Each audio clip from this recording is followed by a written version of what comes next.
My name is Susan. I'm a 54-year-old web designer. My husband David has been working in the French branch of a major trading company for 9 years. He returns to the country for emergencies and important occasions, but generally he doesn't come back. We both love our jobs, so I have no complaints about David. My work, simply put, can be done anywhere with a computer. I considered going to France with David, but there was a reason I didn't. Around the time David's assignment in France was confirmed, Thomas and his wife were expecting a child. We've been living with Thomas and his wife since they got married. Mary's family home is far, and her brother and his wife are living there. It seemed difficult for her to return home for childbirth, as her sister-in-law was also expecting at the same time. This child would be my first grandchild. Having me, who works from home, will be reassuring for Mary during her first childbirth, I thought. David agreed with my decision to stay in America.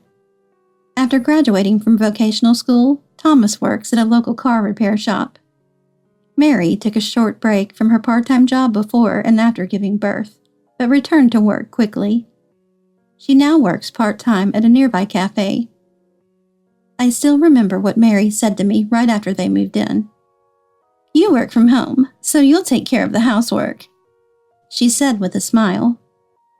Indeed, I work from home, but I'm not that free. Even though Mary works part-time, she only works half a day in the morning or afternoon. She clearly has more time for household chores. But Mary completely abandoned her housework duties as if it was natural. Eventually, the household chores were divided between David and me, just like before Thomas and his wife moved in. With more people living together, household chores obviously doubled. Thomas and his wife, acting like guests, didn't do any housework. We were left scrambling and struggling with the doubled housework, busier than our previous life. Now I handle all the housework alone. I was truly happy when my first granddaughter Jennifer was born. David had to go abroad for work immediately, so he was a bit sad, but it couldn't be helped. Jennifer was very cute from when she was a baby. She's now 9 years old. A 9-year-old girl, with her mature speech and behavior, is such an adorable age. Jennifer has grown into a girl who speaks and acts maturely. However, Mary seemed uninterested in Jennifer from when she was a baby. Originally, "I'm not good with kids," Mary would say, and I worried about leaving her in charge of childcare. Eventually I, working from home, ended up taking care of Jennifer. Mary probably changed Jennifer's diapers the least. She would only dote on Jennifer when she felt like it, neglecting other care. It was a selective approach to parenting. I think Jennifer was about 3 years old at the time. I was incredibly busy with work then. It was what you call a peak season. For me, a freelancer, delaying deadlines was fatal. I managed my work while staggering with housework and childcare. But such overexertion couldn't last, and then one day I collapsed from overwork. Lying listlessly on the living room sofa, I was shocked by what Mary said when she returned from her part-time job. "Susan, please go pick up the child from the childcare center. This is no time to be lazing around. You haven't even finished the laundry. I can't believe you're lying down without doing any housework." At that time, I apparently looked pale and turned ashen.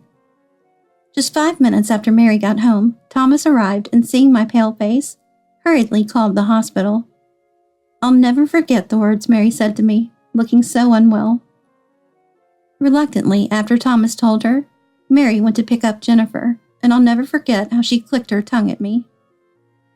Taken to the hospital by Thomas, I was diagnosed with exhaustion and spent the night there. Thomas insisted on my hospitalization, knowing I'd have to return to household chores at home and wouldn't be able to rest. That night, I finally got some much-needed rest. I think I was truly exhausted. Although I recovered, I missed the deadlines for several jobs. Frustrated, I started focusing more on my work. I made it clear to Mary. I want us to share the household chores. Probably because Thomas was listening, Mary unusually agreed. Okay. However, Mary's words never turned into action. She helped a bit with the chores, but the basic role of running the household remained mine. I remind myself that not everything improves at once. Otherwise, I feel like getting angry at Mary. Living with Thomas and his wife has become like a test of my patience. I realized as Jennifer grew older that Mary is quite vain. Before Parents' Day, she always buys new clothes. I'd understand if it were for Jennifer, but Mary only buys for herself. Jennifer, now at an age wanting to dress up, is left with hand-me-downs or thrift shop clothes. Jennifer is always dressed in things she buys at thrift stores or hand-me-downs from her cousins. Mary seems to deceive Thomas about her spending. Showing him Jennifer's thrift shop clothes, she'd say, "It was cheap." Then, with her newly bought clothes after that, "I bought this too." She'd act as if they were bargains from the thrift shop too. She's quite cunning. Not wanting to interfere too much, I never commented on this. All I can do is buy new clothes with Jennifer every season. Seeing Jennifer's happy face became my joy. I believe a bond stronger than just grandmother and granddaughter formed between us. Don't spoil Jennifer too much, Susan. Buying her too many things isn't good for her upbringing. If you're buying for Jennifer, buy for me instead. Mary, waiting for me and Jennifer after we returned from clothes shopping, said this irritably. Jennifer shrank back, hiding behind me. "Mary, you buy enough for yourself. And about spoiling, I'm just replacing clothes that have become too small for her." I was astounded by Mary's terrible attitude. Lately, I've been feeling that Mary's spending has gotten more reckless. Probably to compete with her mom friends who wear brand names. Friends married to doctors or company CEOs. I understand wanting to keep up appearances, but living within one's means is important. I've been quiet, but Mary, aren't you spending too much lately? You have your social life, but you need to save more. With Thomas's salary, you know Jennifer's education will cost more, right? Today, I reached my limit. I felt sorry for Jennifer, who thought she was being scolded. A girl her age should be able to enjoy fashion. But Mary, always putting herself first, seems to lack the awareness of a mom. Mary, you're a mom, right? Be a role model for Jennifer. Mary, hearing my words, seemed to be filled with anger. Her face turned red instantly. She wanted to retort, but seemed unable to find the words, clenching her jaw. I wished she would reflect on her lifestyle. But then, things started moving in an alarming direction. "Mom, are you feeling okay? You look pale. Are you overworking again? You're not young anymore. Be careful." Thomas asked me this at the breakfast table. Recently, for the first time in years, I've been able to sit and eat. Since I spoke to Mary about the chores, she started doing them willingly. She's still not touching laundry or cleaning much, but seems to have decided to handle meals. Lately, she's been preparing all meals, from breakfast to dinner. Really, my work hasn't increased, and Mary's been helping with chores. So I should be feeling easier than before, but I feel sluggish. Maybe it's my age. My condition has been strangely poor lately. In the morning, it takes time to get up, feeling heavy. I get dizzy with slight movement, and my head feels constantly foggy. It feels different from when I collapsed from overwork. "Are you okay? I'll make something easy to digest for lunch," Mary said with a cheerful voice, looking down at me holding my aching head. Her words were kind, but there was no sign of genuine concern. It almost seemed like she was enjoying my suffering. I felt embarrassed thinking that way. Blaming others for my ill health felt shameful. Mary had changed her heart and was trying hard. I need to respond in kind.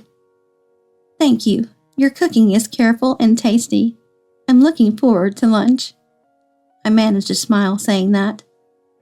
However, Mary's cooking is a bit peculiar in taste.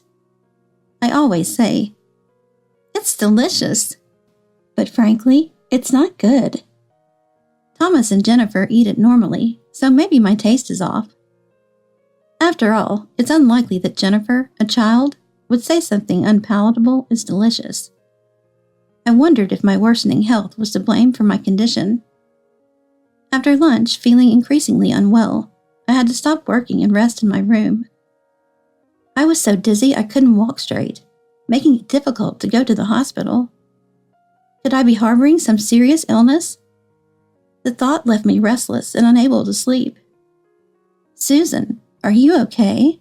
I thought maybe something warm might make you feel a bit better." While resting, Mary brought me hot milk. Mary, who previously never showed such care, seemed genuinely repentant. I regretted not speaking up sooner.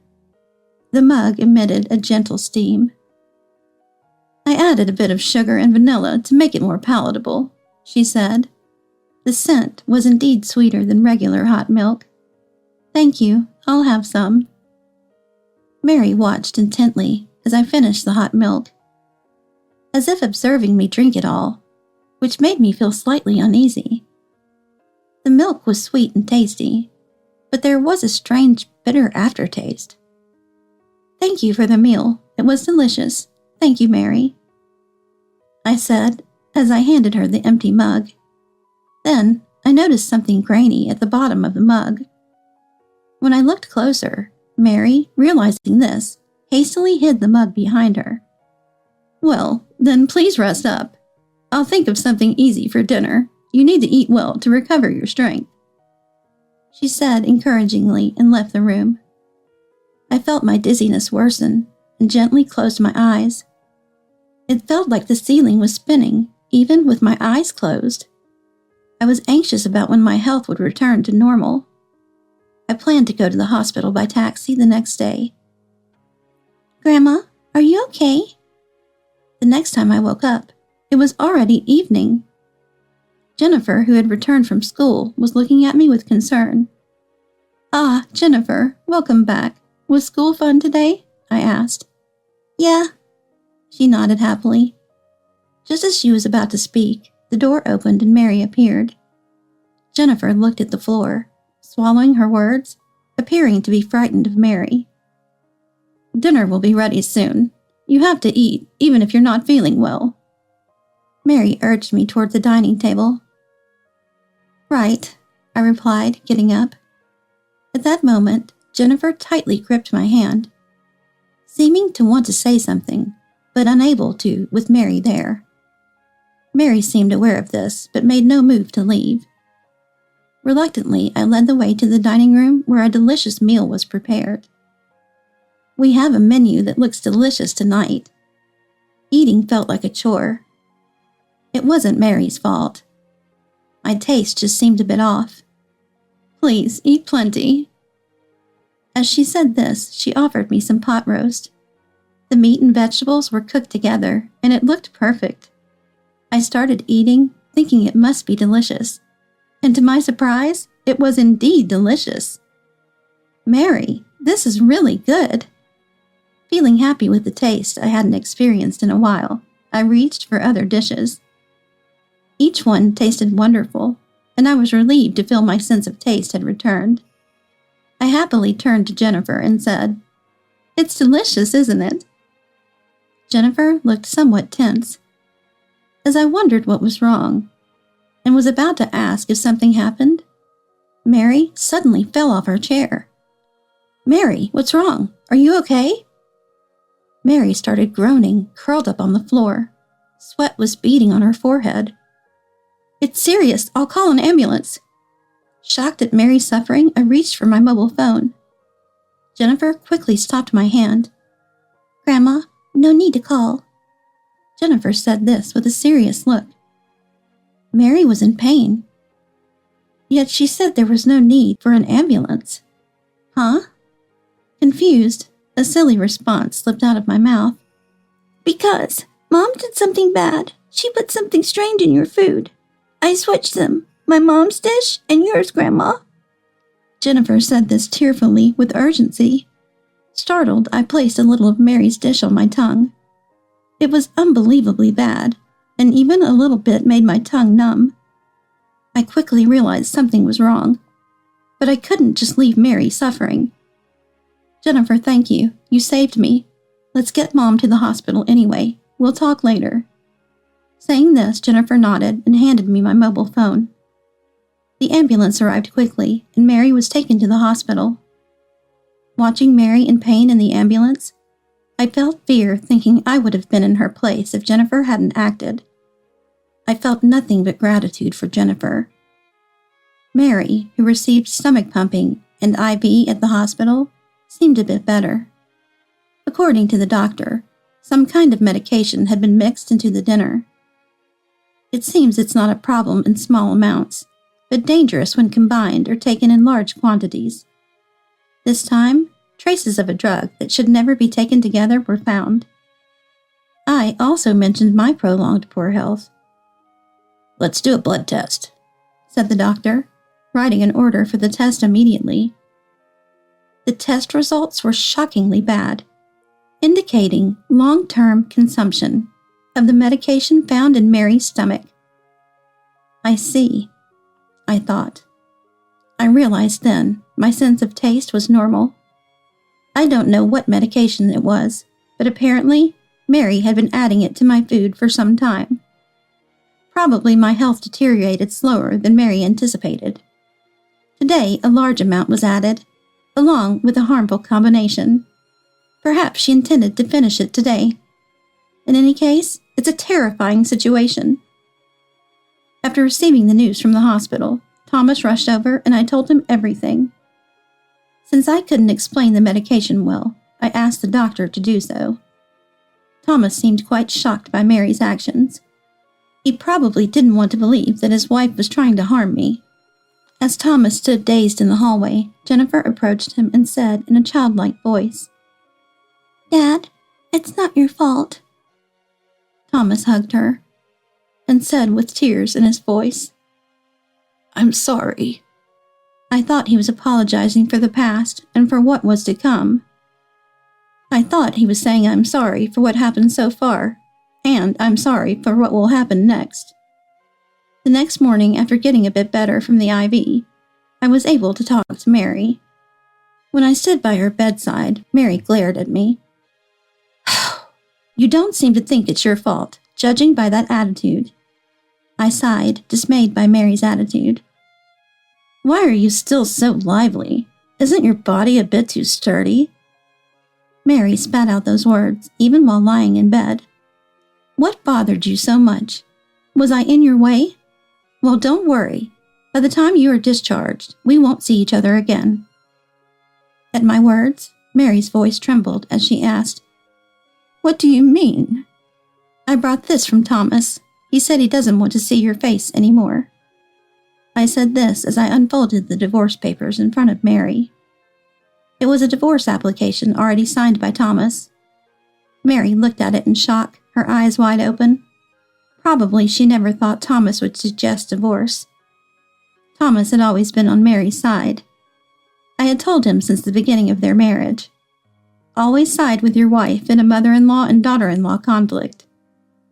I've suffered a bit from mother-in-law and daughter-in-law conflicts myself. I know how difficult marriage can be. Thomas understood my thoughts correctly, but this incident was not a matter to be taken lightly. It could have been life-threatening. Thomas had made his decision.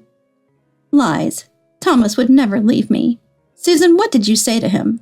You should have just died sooner. Mary yelled at me with enough energy to glare, but she still couldn't move on her own. The medication she used must have been potent. Jennifer always sides with you, Susan. What an ungrateful daughter. Not helping her mother, despite everything I've told her. I should have never given birth to her. Mary's abusive words were too much for me. I didn't mind her speaking ill of me, but to curse her own blood-related daughter was unbelievable. Thankfully, Jennifer wasn't here. So you don't think it's all your own fault? No intention of reflecting, huh? Don't you know the word repentance? I despised Mary from the bottom of my heart. Mary writhed in frustration, still unable to move freely. She must have wanted to lunge at me. Here's the lawyer's business card. Once you can move your hand, sign the divorce papers quickly and send them to the lawyer. If you don't agree, I'll go to the police and tell them everything. Even if it doesn't go to the police, I'll reveal everything in court, so be prepared." With those words, I left Mary's hospital room. As soon as I closed the hospital room door, "Crone!" I heard Mary's voice cursing me. To me, it sounded like sour grapes. A smile naturally came to my lips. I felt strangely refreshed. Afterward, Mary seemed to resign herself, signing the divorce papers and mailing them to the lawyer. Thomas immediately submitted them to the city hall. They were officially divorced and became strangers to each other. At that time, Mary was still hospitalized, and her parents had come from afar to visit her. When they heard about the divorce, they were furious and came to our house yelling. Thomas and I explained everything to Mary's incredulous parents and showed them the medical report. They seemed convinced after seeing the report and apologized deeply. They repeatedly said, "Thank you for handling this quietly." It made us almost feel embarrassed. There was not a single word of apology from Mary. However, Thomas's mobile phone, "I want to see you." She kept calling. Thomas continued to ignore her, saying, "I never want to see her face again." Jennifer's custody was granted to Thomas. Mary's hospitalization lasted longer than expected, and even after discharge, she still has some paralysis. She seems to be living at her parents' house for a while. Mary's parents' house is in Atlanta, and Mary, who returned home after the divorce, has become the talk of the neighborhood. Many people are inquisitive, and it didn't take long for the details of the divorce to spread. Known in the neighborhood as the harsh wife who tried and failed to poison her mother-in-law and was sent back to her parents' house, Mary has become somewhat of a celebrity. Her paralyzed condition seems to prove these rumors, and she apparently can't even go outside. She locks herself in her room, keeping the shutters closed, staying in the dark. She's still muttering curses about me. It's appalling that she hasn't yet realized that she brought this situation upon herself due to her own actions. My health improved rapidly after I stopped eating Mary's food. The medication prescribed by the doctor to counteract her poisoning must have worked. I believe the absence of stress also sped up my recovery. I was worried that Jennifer might be upset about her parents' divorce, but she became brighter and more active than before. She must have been a bit subdued when Mary was around. Seeing her return to her true self makes me happy. Next spring, David will be returning from France. Jennifer is eagerly waiting to see her grandfather, whom she hasn't seen in a long time.